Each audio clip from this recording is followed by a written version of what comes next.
Bonjour, dans ce clip je vous montrerai des cas spéciaux que vous pouvez rencontrer en élaborant des structures de Lewis. Fort heureusement, parmi tous les éléments qui peuvent être à l'origine de difficultés pour dessiner une structure correcte de Lewis, il y a quelques constantes. Ainsi, les éléments carbone, azote, oxygène et le fluor suivent toujours la règle de l'octet. Dans les planches suivantes, je traiterai des structures déficientes en électrons et des structures hypervalentes. Les radicaux libres seront traités dans un tutoriel à part. Les structures déficientes en électrons sont souvent causées par des éléments de groupes principaux 3 et 5 du système périodique des éléments. Le bore et l'aluminium sont particulièrement intéressants dont nombre de composés jouent un rôle important, aussi en chimie organique. Ainsi, le borane constitue un exemple type. Situé dans le troisième groupe du SPE, il possède donc 3 électrons de valence. En dessinant la molécule squelette, le bore entouré par 3 hydrogènes, on remarquera que le bore ne regroupe que 6 électrons autour de lui. En remplaçant les paires d'électrons liantes par les traits, on obtient déjà la structure finale. Il ne reste qu'à remarquer que ce composé est très réactif, ainsi que son dimère.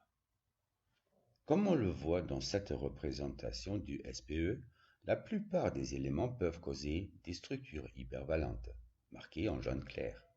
En revanche, le carré jaune foncé fait apparaître les éléments les plus notoires. Il se trouve dans les groupes principaux 4 à 8 du SPE à partir de la période 3. Un exemple type pour les structures hypervalentes est l'anion de l'acide sulfurique, qui est particulièrement stable.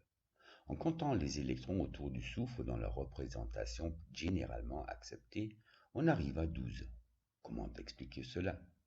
La structure de Lewis, dessinée comme d'habitude, révèle que le nombre d'électrons n'est pas suffisant pour former une entité stable.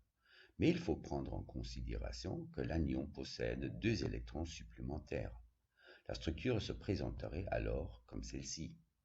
Tout paraît parfait, chaque atome possédant maintenant un octet d'électrons. Et pourtant, la structure n'est pas la bonne.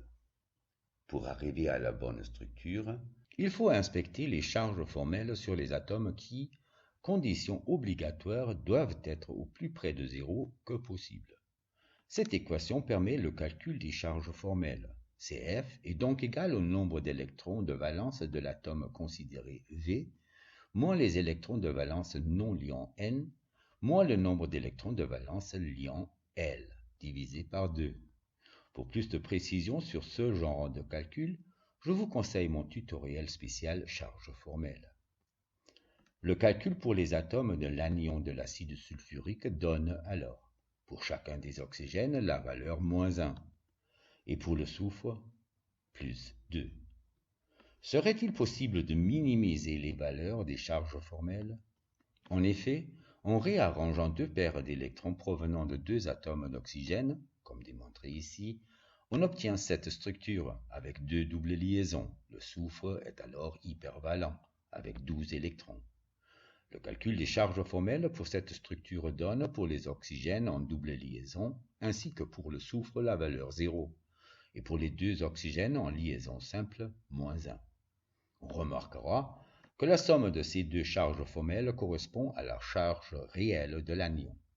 Étant donné que les charges formelles sont plus près de 0 que dans la structure précédente, on peut conclure que cette structure est correcte. L'acide chloreux sous sa forme de sel de sodium est souvent utilisé pour le blanchissement ou pour la décoloration de matériaux. On dessine la molécule squelette comme d'habitude avec le chlore au centre, oxygène flanquant et l'hydrogène lié au chlore. Le compte des électrons autour des atomes montre que la règle de l'octet est satisfaite, et on se rappelle que l'hydrogène ne peut accueillir plus que 2 électrons.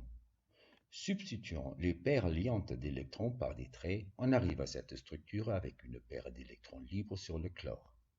Le calcul des charges formelles donne 0 pour l'hydrogène, -1 pour les oxygènes et +2 pour le chlore. Serait-il possible à trouver une structure qui donnera des charges formelles plus près de zéro pour le chlore et les oxygènes? Comparons donc ces deux structures-ci. Dans les deux cas, le chlore est hypervalent. Le calcul des charges formelles donne, pour les deux structures, le nombre zéro, et ceci pour tous les atomes. Comment déterminer la bonne structure alors? Une règle importante nous aidera. Si les charges formelles de deux structures sont égales, il faut prendre celle qui présente le nombre le plus faible de liaisons. Dans ce contexte, une double liaison compte pour deux liaisons. Donc, la structure correcte est celle du haut à droite. Cette planchée est strictement dit hors sujet. Néanmoins, j'aimerais bien montrer que l'hypervalence n'est pas, comme souvent propagé, due à une participation des orbitales d. En considérant le pentafluorure de phosphore, une molécule trigonale bipyramidale, des chercheurs ont pu démontrer que les deux atomes de fluor, situés axiaux, peuvent acquérir, pour un temps très bref, une charge négative, le phosphore devenant positif. De même, les atomes équatoriaux peuvent eux aussi être chargés brièvement avec une charge négative. La structure généralement acceptée présente donc une charge positive sur le phosphore et 5 charges partielles sur les atomes de fluor. Donc, suivant ce raisonnement, il n'y a pas participation des orbitales d en hypervalence. Dans la dernière planche, je résume les points importants concernant l'élaboration de structures de Lewis exceptionnelles. Merci pour votre attention et à bientôt.